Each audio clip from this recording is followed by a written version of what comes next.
Allah berfirman kepada Yakub, "Bersiaplah, pergilah ke Betel, tinggallah di situ, dan buatlah di situ mezbah bagi Allah yang telah menampakkan diri kepadamu ketika engkau lari dari Esau kakakmu." Lalu berkatalah Yakub kepada seisi rumahnya dan kepada semua orang yang bersama-sama dengan dia, "Jauhkanlah dewa-dewa asing yang ada di tengah-tengah kamu. Tahirkanlah dirimu dan tukarlah pakaianmu. Marilah kita bersiap dan pergi ke Betel. Aku akan membuat mezbah di situ bagi Allah, yang telah menjawab aku pada masa kesesakanku, dan yang telah menyertai aku di jalan yang kutempuh." Mereka menyerahkan kepada Yakub segala dewa asing yang dipunyai mereka dan anting-anting yang ada pada telinga mereka. Lalu Yakub menanamnya di bawah pohon besar yang dekat Sikem. Sesudah itu berangkatlah mereka, dan kedahsyatan yang dari Allah meliputi kota-kota sekeliling mereka, sehingga anak-anak Yakub tidak dikejar. Lalu sampailah Yakub ke Luz yang di tanah Kanaan, yaitu Betel, ia dan semua orang yang bersama-sama dengan dia. Didirikannyalah mezbah di situ, dan dinamainyalah tempat itu El Betel, karena Allah telah menyatakan diri kepadanya di situ ketika ia lari terhadap kakaknya. Ketika Deborah, inang pengasuh Ribka, mati, dikuburkanlah ia di sebelah hilir Betel di bawah pohon besar, yang dinamai orang pohon besar penangisan. Setelah Yakub datang dari Padan Aram, maka Allah menampakkan diri pula kepadanya dan memberkati dia.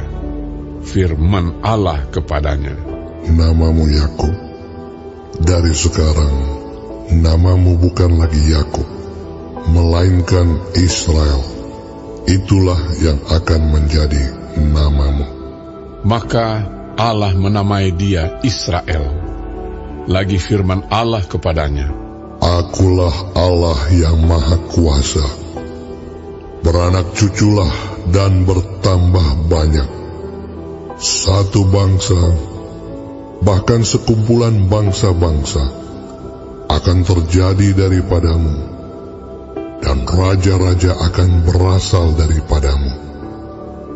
Dan negeri ini yang telah kuberikan kepada Abraham dan kepada Ishak, akan kuberikan kepadamu dan juga kepada keturunanmu."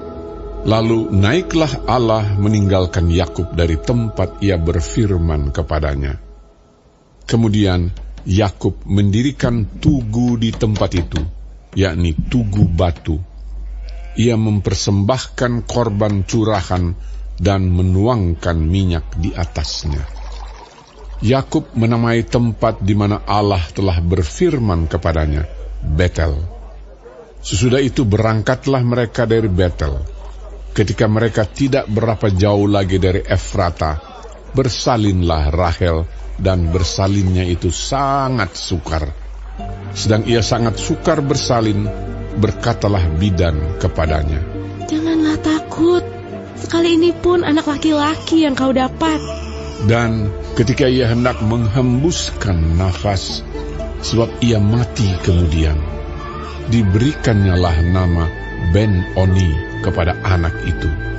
Tetapi ayahnya menamainya Benyamin. Demikianlah Rahel mati, lalu ia dikuburkan di sisi jalan ke Efrata, yaitu Bethlehem. Yakub mendirikan tugu di atas kuburnya. Itulah tugu kubur Rahel sampai sekarang. Sesudah itu berangkatlah Israel. Lalu ia memasang kemahnya di seberang Migdal Eder. Ketika Israel diam di negeri ini, terjadilah bahwa Ruben sampai tidur dengan Bilha, gundik ayahnya, dan kedengaranlah hal itu kepada Israel. Adapun anak-anak lelaki Yakub 12 orang jumlahnya.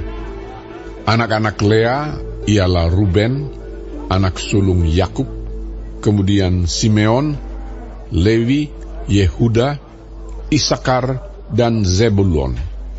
Anak-anak Rahel ialah Yusuf dan Benyamin. Dan anak-anak Bilha, budak perempuan Rahel, ialah Dan serta Naftali.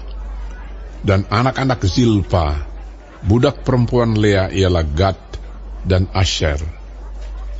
Itulah anak-anak lelaki Yakub yang dilahirkan baginya di Padan Aram. Lalu sampailah Yakub kepada Ishak, ayahnya, di Mamre dekat Kiryat Arba. Itulah Hebron, tempat Abraham dan Ishak tinggal sebagai orang asing.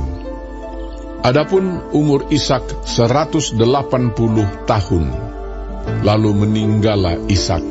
Ia mati dan dikumpulkan kepada kaum leluhurnya. Ia tua dan suntuk umur. Maka Esau dan Yakub anak-anaknya itu menguburkan dia.